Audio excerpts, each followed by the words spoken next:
अस्सलामुअलैकुम वरहमतुल्लाहि वबरकातुहू। नाज़रीन मोहतरम, मैं हाफिज वानिस आपकी खिदमत में एक नए वीडियो के साथ हाजिर हूँ। आज की वीडियो के अंदर 3 अपडेट तहरीक लब्बैक पाकिस्तान के हवाले से इंतहाई अहम तरीन आपके साथ शेयर करनी है।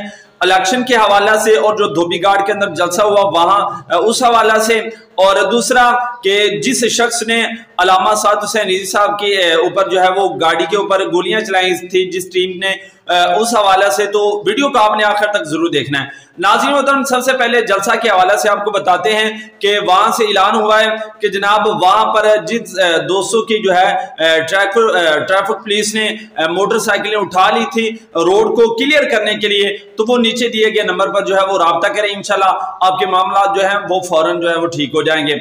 और दूसरा नाज़रीन मोहतरम आपको बताऊं सिंध के हवाला से, तो आज जो है इंतखाबी जो ज़मीनी इलेक्शन है उनका पहला मरहला जो है वो शुरू हो चुका है और सिंध के 14 जो अजला हैं उनके अंदर इलेक्शन होंगे और इंशाल्लाह तहरीक लब्बैक पाकिस्तान जो है वो इस बार फतह हासिल करेगी। और बाकी इस हवाले से जो है कोई लेटेस्ट अपडेट आएगी तो वो भी शेयर की जाएगी।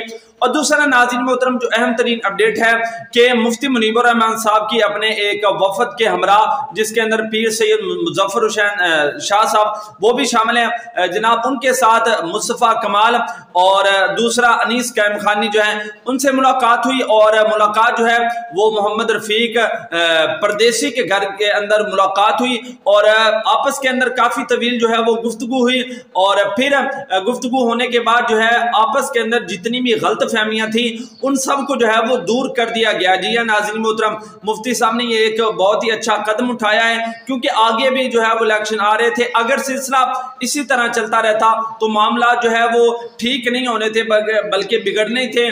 तो अल्हम्दुलिल्लाह आपस के अंदर जितनी भी गलत फहमियां थी वो सारी जो है वो दूर कर दी गई हैं।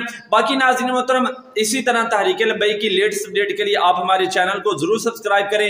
इंशाल्लाह लेटेस्ट अपडेट आपको हमारे चैनल पर मिलती रहेंगी।